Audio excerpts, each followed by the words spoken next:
Welcome दोस्तों, Delhi competition में आपका स्वागत है। आइए आज हम लोग पढ़ेंगे बोटनी में पत्ती, जिसे लीफ कहते हैं। लीफ पत्ती के बारे में जानेंगे। इससे पहले आप लोग जड़ और तना दो चीज़ के बारे में अच्छे से जान गए बोटनी से संबंधित। तो आइए हम लोग वनस्पति विज्ञान, जिसे बोटनी कहते हैं, इनमें आज पत्ती को विस्तार से पढ़ेंगे और जानेंगे कि पत्ती के विभिन्न भागों को और इनके प्रकार को, यानी टाइप ऑफ लीफ, समझ गए आप लोग। तो इनके बारे में जानेंगे और पत्ती का विभाजन अच्छे से करेंगे। तो आइए आज का इम्पोर्टेंट क्लास में आप लोग जल्दी से जल्दी जुड़ जाइए। आज का इम्पोर्टेंट क्लास हम पत्ती से संबंधित लेते हैं।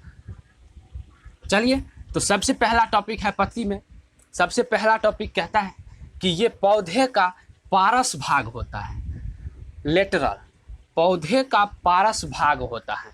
पत्ती जो है यह पौधे का एक पारस भाग होता है, जिसे लेटरल कहते हैं, यानी लेटरल भाग होता है।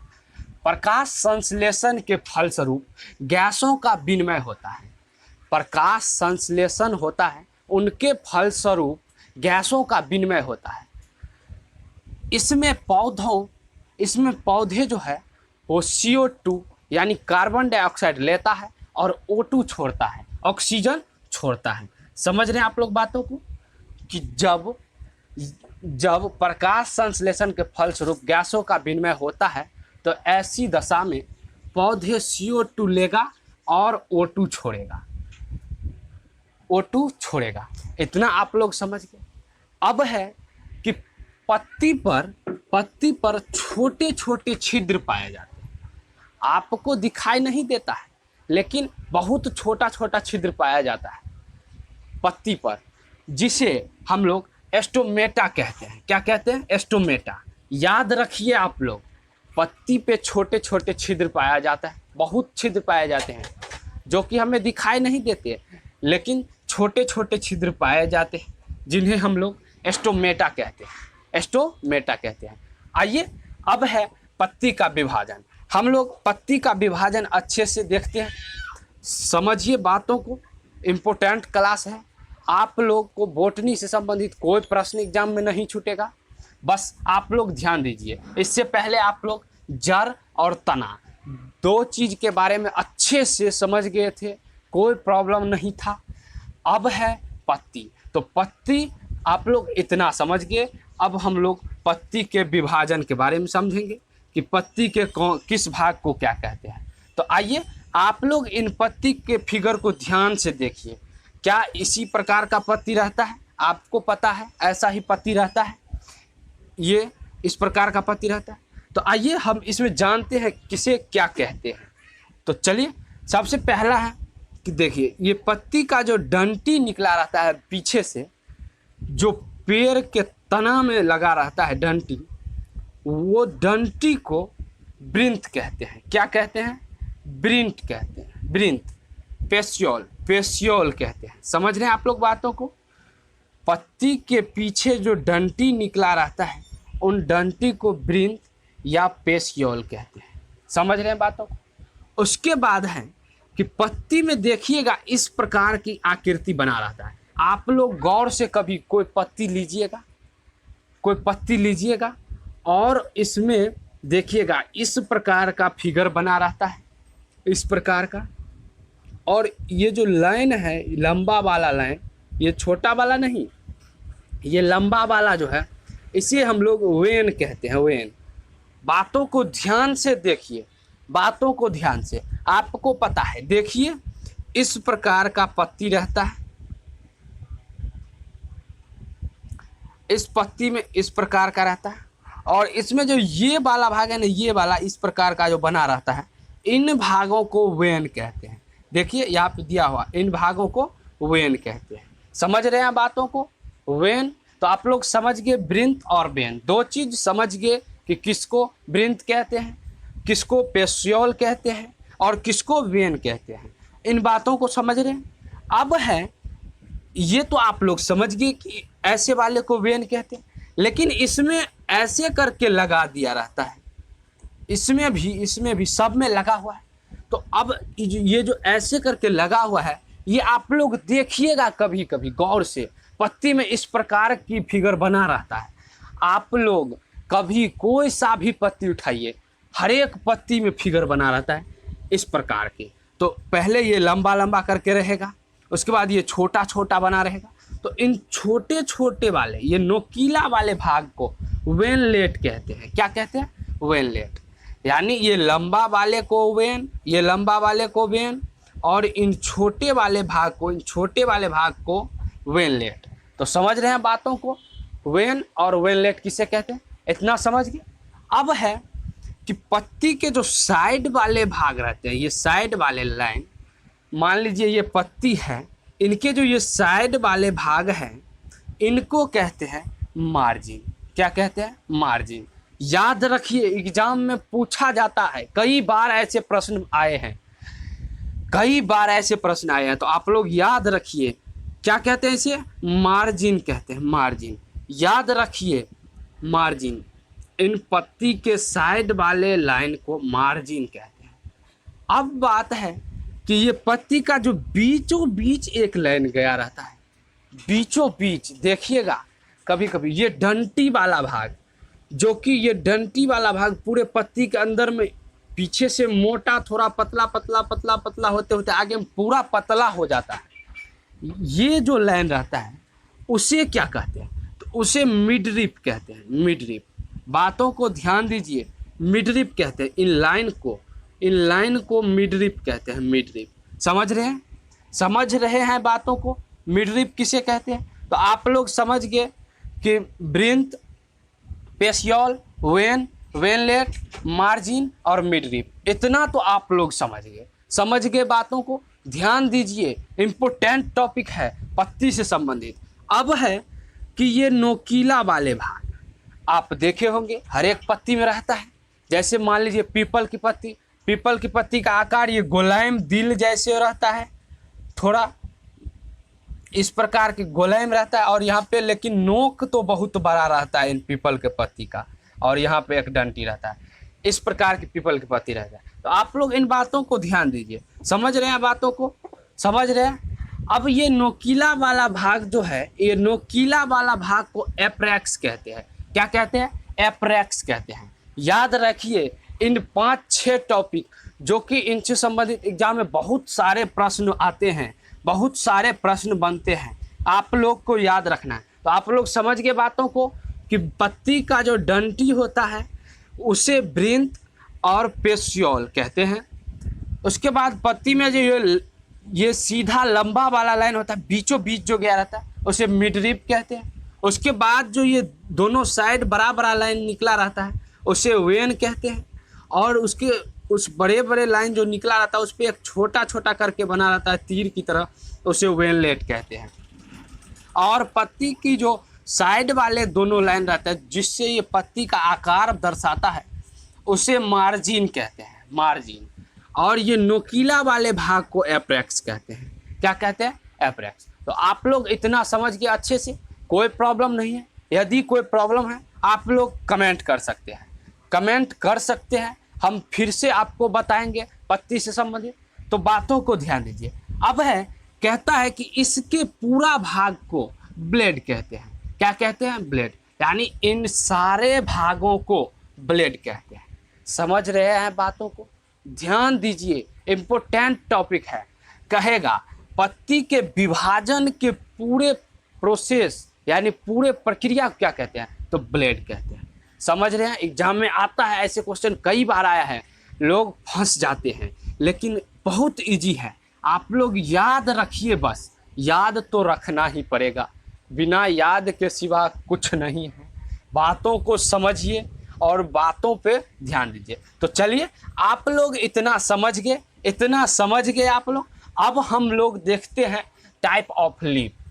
टाइप ऑफ लीफ यानी पत्ती के प्रकार। पत्ती कितने प्रकार के होते हैं और कौन कौन से होते हैं, उनको अच्छे से विस्तार से हम लोग देखते हैं। तो आइए हम लोग चलते हैं, पत्ती के प्रकार के बारे में जानते हैं। आइए अब हम लोग जानते हैं पत्ती के प्रकार। तो सबसे पहला है, बाहरी परत के आधार पर पत्ती 2 प्रकार का होता है। क्या होता है? बाहरी परत के आधार पर पत्ती 2 प्रकार का होता है। पहला है सरल पत्ती और दूसरा है जटिल पत्ती। आइए हम लोग बाहरी परत के आधार पर पत्ती के प्रकार को जानते हैं। पहला है सरल पत्ती और दूसरा है जटिल पत्ती, यानी सिंपल लीफ और कॉम्प्लेक्स लीफ। तो पहला है सरल पत्ती, इसके मार्जिन सीधा होता है। क्या होता है? सीधा होता है। आप लोग को बताए थे कि मार्जिन किसे कहते हैं? ये जो बाहरी वाला भाग होता है पत्ती के, इसे मार्जिन कहते हैं। इसे मार्जिन कहते हैं। तो ये इनका सीधा होता है, आपको पता है। तो चलिए, इसके मार्जिन सीधा होता है। एग्जाम्पल है आम, लीची आदि, यानी आम का पत्ती, लीची का पत्ती। आप देखे होंगे गांव घर में या कहीं पे भी आम का पेड़ या लीची का पेड़ देखोगे, उनका पत्ती कैसा होता है? लंबा टाइप का होता है। देखिए इस प्रकार का रहेगा और एकदम ऐसे रहेगा और ऐसे रहेगा, समझ गए? तो ये सीधा होता है। इस प्रकार के पत्ती को, यानी ये आम का पत्ती और लीची का पत्ती, तो इसे सिंपल लीफ कहते हैं। क्या कहते हैं? Simple leaf. जिसका मार्जिन सीधा होता है उसे सिंपल लीफ।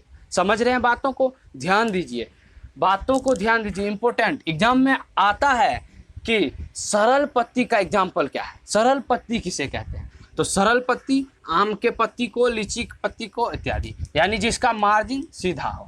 समझ रहे? अब है दूसरा जटिल पत्ती। जटिल पत्ती तो किसे कहते हैं? जटिल पत्ती, गुलाब के पत्ती को जटिल पत्ती कहते हैं, नीम के पत्ती को जटिल पत्ती कहते हैं, अड़हुल के पत्ती को जटिल पत्ती कहते हैं। समझ रहे हैं आप लोग? तो ध्यान दीजिए, जटिल पत्ते का एग्जाम्पल है गुलाब का पत्ती, नीम का पत्ती, अड़हुल का पत्ती। इन बातों को ध्यान दीजिए। सरल पत्ती आप लोग समझ गए, जिसका मार्जिन सीधा हो, और जटिल पत्ती ये सब है, यानी कि गुलाब के पत्ती, नीम के पत्ती, अड़हुल के पत्ती इत्यादि। समझ रहे बातों को? अब दूसरा टाइप है, दूसरा में कहता है कि शिरा विन्यास के आधार पर पत्ती को दो भागों में बांटा गया है। शिरा विन्यास के आधार पर पत्ती के दो प्रकार होते हैं। पहला है समांतर पत्ती, दूसरा है जालिकावक्र पत्ती। इससे पहले आप लोग बाहरी परत के आधार पर पत्ती के प्रकार के बारे में जाने। अब दूसरा है शिरा विन्यास के आधार पर पत्ती दो प्रकार के होते हैं। पहला समांतर पत्ती, दूसरा जालिकावक्र पत्ती। समांतर पत्ती में है एक बीज पत्ती जिसके बीज को दो भागों में नहीं तोड़ सकते। इन बातों को समझिए आप लोग। क्या कह रहा है? कह रहा है कि समांतर पत्ती वो है जिन पत्ती के पेड़ में जो बीज होता है, जिन बीज से पेड़ निकलता है, उन बीजों को दो भागों में नहीं तोड़ सकते, वैसे पौधे का पत्ती को हम समांतर पत्ती कहते हैं। बातों को समझ रहे? बातों को समझ रहे?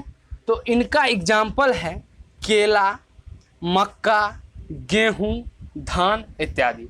अब आप ध्यान दीजिए, केला के बीज को देखें। केला के बीज को दो भाग में नहीं तोड़ सकते। दो भाग में तोड़ के यदि केला के बीज को आप लगाइएगा ना, पेड़ नहीं निकलेगा पेड़। उसके बाद दूसरा मक्का का पत्ती। आप मक्कई तो देखे होंगे, मक्का, उनके बीज जो होते हैं मक्का, उनको आप दो भाग में तोड़कर कहीं पे लगाइए, नहीं लगेगा। लेकिन पूरा सीधा, यानी बिना तोड़े हुए लगाइएगा तो लग जाएगा। तो ये हुआ समांतर पत्ती। क्या हुआ? समांतर पत्ती। इसका कहना था कि जिनके बीज को दो भागों में नहीं तोड़ सके, ऐसे पौधों के पत्ती को समांतर पत्ती कहते हैं। समझ रहे हैं बातों को? तो गेहूं, अब गेहूं के बीज को आप ही बताइए, गेहूं के बीज को क्या कोई तोड़ के लगाते हैं? नहीं। गेहूं का जो बीज होता है, वो गेहूं पूरा साबुत गेहूं ही लगाता है। समझ रहे बातों को? तोड़ के नहीं लगाता है। और देखिए, उसके बाद था धान।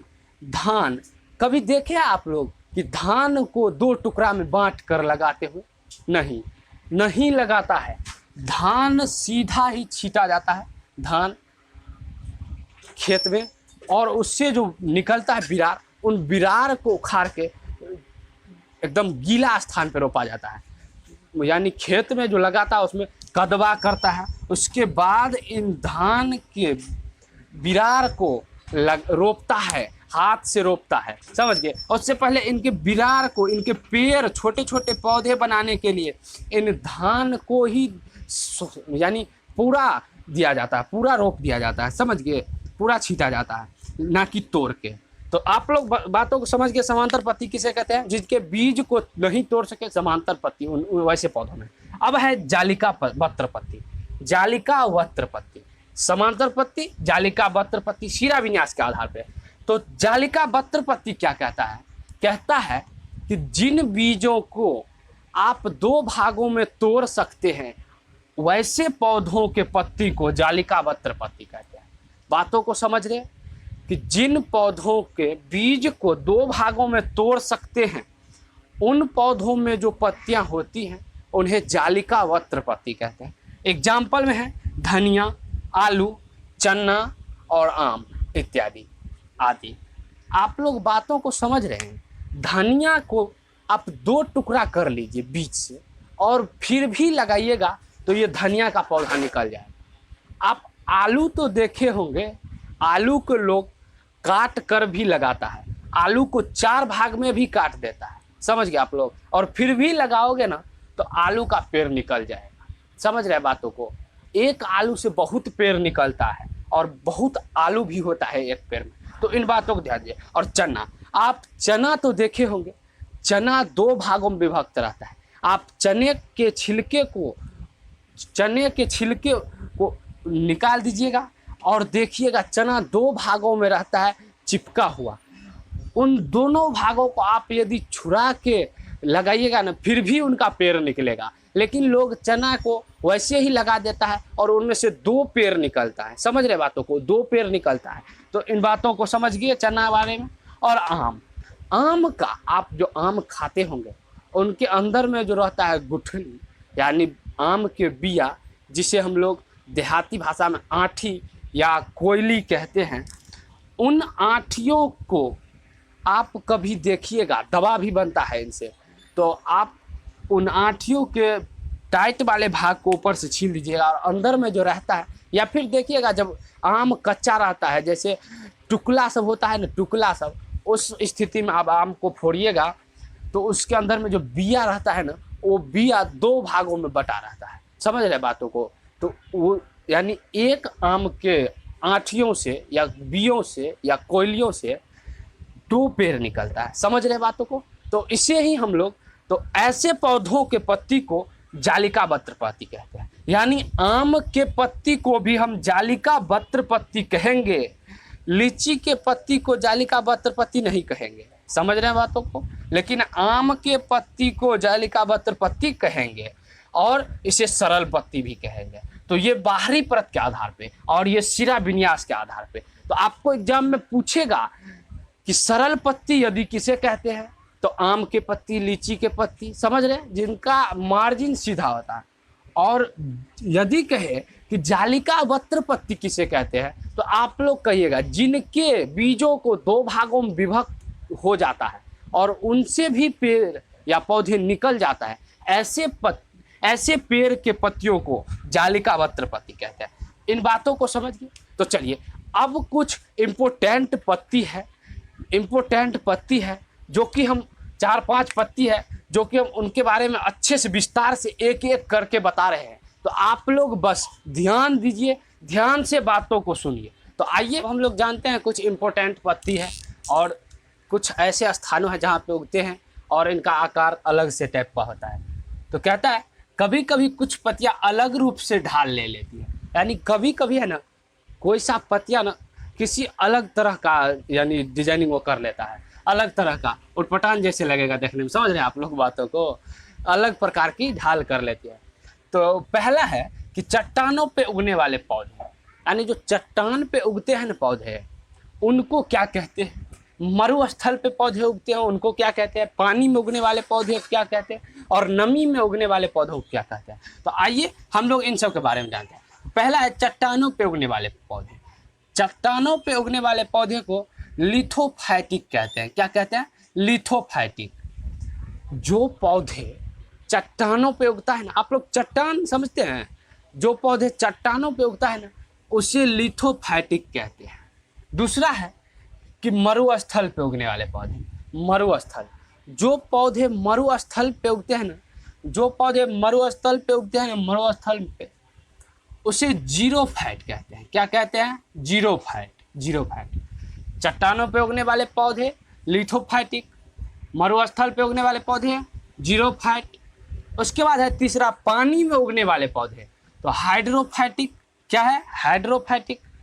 हाइड्रोफाइटिक कहाँ पे उगने वाले पौधे? पानी में जो पौधे उगते हैं उसे हाइड्रोफाइटिक कहते हैं।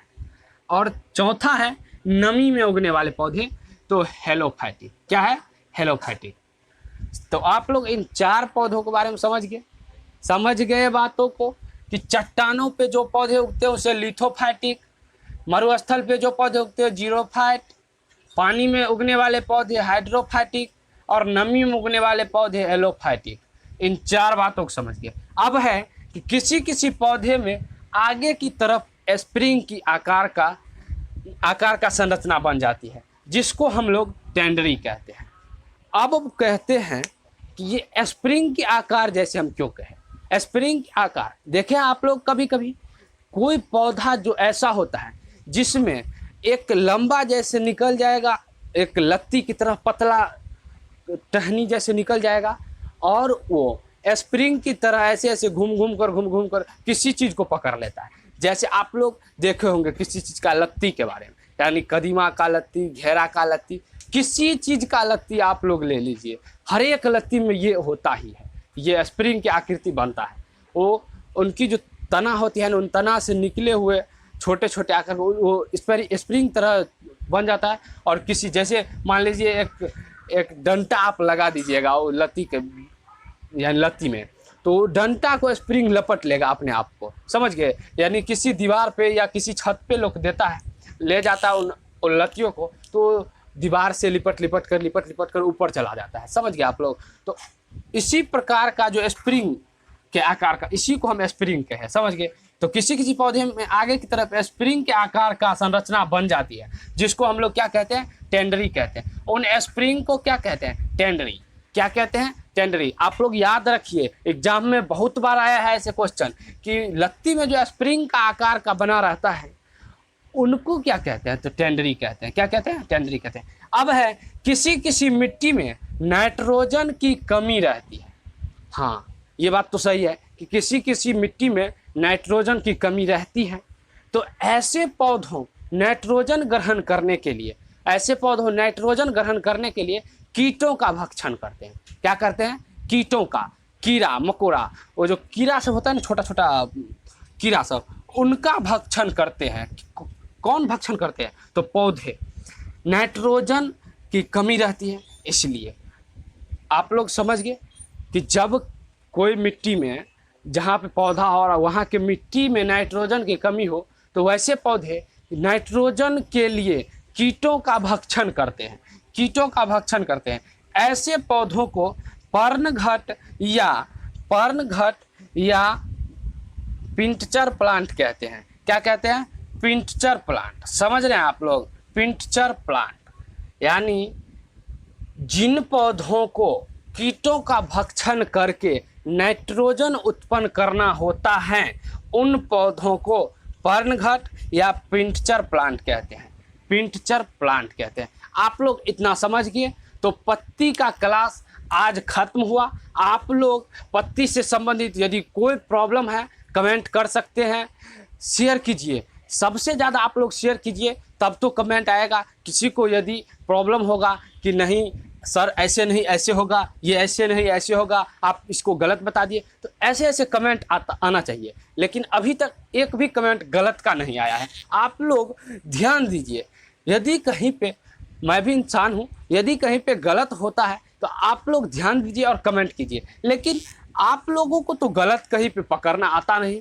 गलत पकड़िए, तब तो आप लोग टीचर का भी एनर्जी बढ़ाइए। समझ गए आप लोग?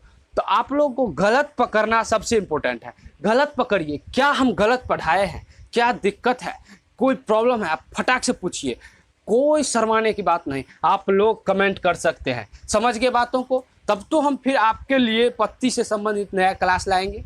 तो चलिए आज के लिए इतना तक ही। आप लोग बोटनी में सबसे पहले पढ़े थे जड़ जिसे रूट कहते थे, और दूसरा पढ़े थे तना जिसे ट्रंक कहते थे, और तीसरा पढ़े पत्ती जिसे लीफ कहते हैं। अब हम लोग पढ़ेंगे पत्ती के बाद पढ़ेंगे फूल। फूल पढ़ेंगे, समझ गए आप लोग। फूल में फूल पढ़ेंगे और हम लोग जानेंगे कि फूल से ये फल कैसे बन जाता है, क्या निषेचन होता है, किस प्रकार से ये फूल से फल बनता है, क्या प्रोसेस है इनकी।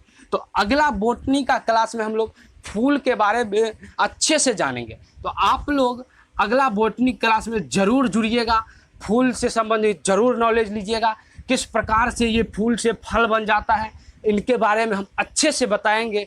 जैसे इंसान यानी जैसे बायोलॉजी का जन्म तंत्र होता है, वो इसी प्रकार से इनका फूल से फल बनने का प्रोसेस है। समझ गए आप लोग। तो हम अभी तक तो जन्म तंत्र पढ़ाए नहीं हैं, लेकिन पढ़ाएंगे, अवश्य पढ़ाएंगे। और फूल पहले हम लोग बोटनी में देख लेंगे। चलिए, तो आप लोग इतना समझ के बातों को, तो अगला क्लास फूल का होगा बोटनी में। तो आज के लिए इतना तक ही दोस्तों। दिल्ली कंपटीशन में आप लोग को यदि थोड़ा बहुत भी अच्छा लग रहा है पढ़ने में, थोड़ा बहुत भी, तो आप लोग सब्सक्राइब कीजिए, लाइक कीजिए, शेयर कीजिए और बेल आइकन को भी दबाइए। समझ गए। सबसे ज़्यादा आप लोग वीडियो को शेयर कीजिए, तभी तो सभी लोग देखेंगे। सभी लोग देखेंगे तो किसी को प्रॉब्लम होगा तो कमेंट करेगा। समझ रहे हैं बातों को। तो आप लोग इन बातों को ध्यान दीजिए। यदि आपको मज़ा नहीं आता है पढ़ने में, तो ये भी आप मुझे कमेंट कर सकते हैं कि सर मुझे आपके क्लास से मज़ा नहीं आ रहा है। आप थोड़ा क्लास में इंटरेस्टिंग दीजिए, इंटरेस्टिंग पैदा कीजिए, जो कि मज़ा आए, स्टूडेंट को लगे कि हाँ इंटरेस्ट है इन क्लासों में। लेकिन आप लोग को सही में क्या आप लोग ये बताइए कि आप लोगों को याद होता है, आप लोग बातों को समझते हैं। तो चलिए, आज के लिए धन्यवाद। आप लोग को यदि कोई प्रॉब्लम हो तो आप लोग कमेंट कर सकते हैं, कमेंट कर सकते हैं। तो आज के लिए धन्यवाद। पत्ती का आखिरी क्लास था, पत्ती खत्म हुआ, अब फूल में हम लोग जानेंगे।